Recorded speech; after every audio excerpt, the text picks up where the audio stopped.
Welcome to CSRA's Social Business Education Series, which advises executives in commercial, government, and nonprofit enterprises on emerging opportunities. I'm Chris Rawlison, Managing Director of CSRA. Our client work since launch in 2006 has corroborated my 25 years' experience with technology-driven disruption as a management consultant and line executive. Social technologies are busy remaking our world, and they're coming fast to B2B. In these short presentations, you can learn how it's happening in B2B and how you can use social business to your advantage. This is Social Business Disruption of B2B Sales and Marketing, Part 1, The Dynamics of Change.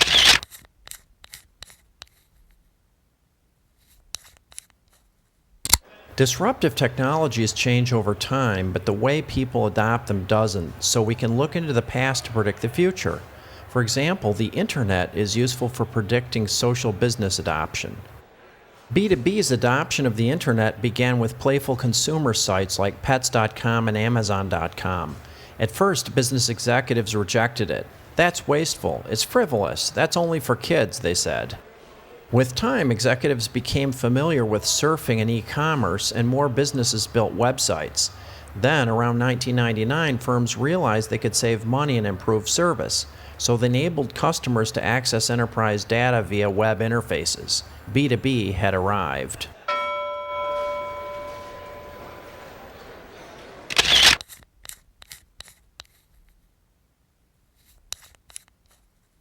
2012 is the 1999 of social business. Prospects, clients, and customers are more used to interacting in digital social venues. Pioneers are applying social business to B2B sales and marketing. Prospects increasingly do spontaneous problem solving in online discussions where they tackle serious topics like click-through rates, reverse logistics, or finding a new CFO. Prospects now educate themselves about products, vendors, contract terms, etc. They tap the crowd and gain access to different ways to look at problems and solutions, and different kinds of vendors. This can work to your advantage when you know how to get in front of it and stay there. The bottom line is, prospects and clients now want collaborative relationships with salespeople, but most salespeople haven't gotten the memo. They need to learn how to make social business work.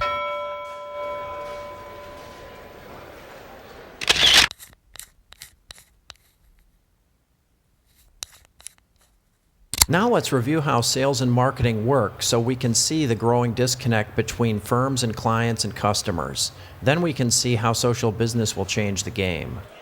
B2B marketing is accustomed to defining and controlling the firm's strategy, brand, and value proposition. It runs marketing research, CRM, events, and the channel. It designs and manages inbound and outbound campaigns to generate leads. Marketing's core value to the firm is based on secondary research and scaled but impersonal communications.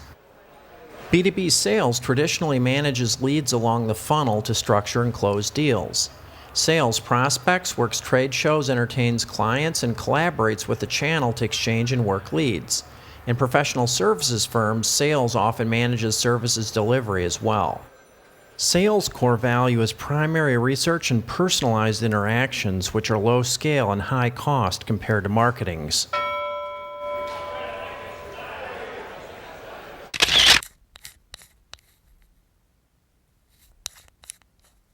Social business weakens legacy value propositions.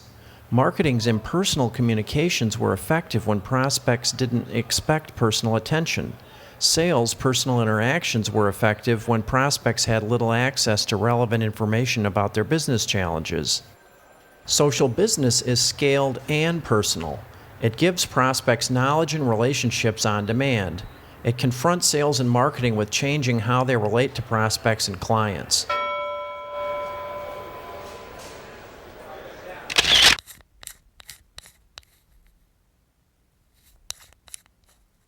Now let's drill down into the legacy funnel and look at how social business is transforming B2B sales and marketing.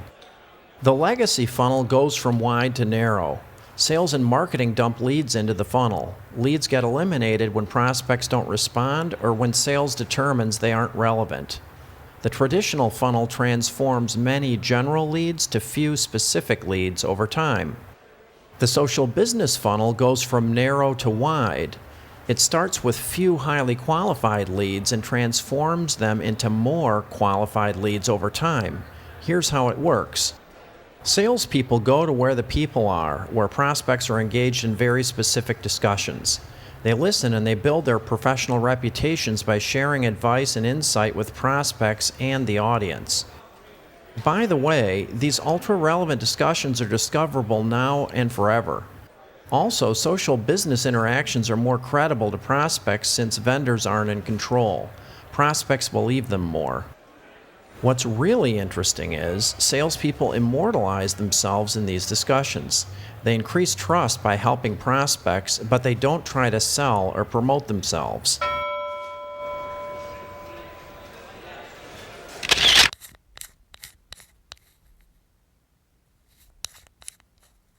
You've probably heard of the network effect, but here's how it drives social business. This ladder of participation has been corroborated by extensive research.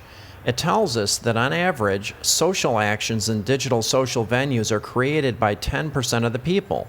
Fully 90% are observers. This means that your impact is 10 times greater than it appears. You influence 100% of the people, even though 10% are interacting. By serving the few, you influence the whole room.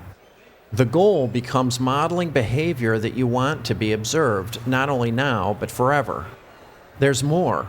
People usually broadcast their interactions to their networks automatically, which creates a viral effect. For example, you answer a question about supply chain software in LinkedIn Answers.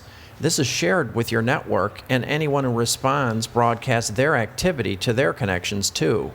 Conversations spread virally, but you won't readily see it. Social business conversations are annuities.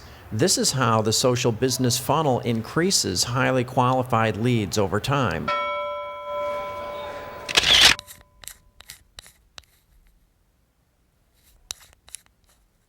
Now let's talk about the elephant in the room. Trust is the main driver of B2B interactions. Prospects are faced with making decisions about complex, expensive transactions that can get them fired. Therefore, prospects want to learn how trustworthy salespeople are in order to manage risk. Prospects ask themselves, is it safe to do a deal with this person or firm? This forms the context for most prospects' behavior. Based on social actions, prospects trust salespeople more or less. Not only that, remember that there are 10 times more observers in the room. They are adjusting their trust meters based on what they see too. The bottom line is, it's faster and cheaper to build trust online. Salespeople who understand this will outperform for years. I hope you can see social business has a dramatic effect on B2B sales and marketing, and pioneering firms will profit the most. In part 2 of this series, I'll present several B2B case studies. I hope to see you there.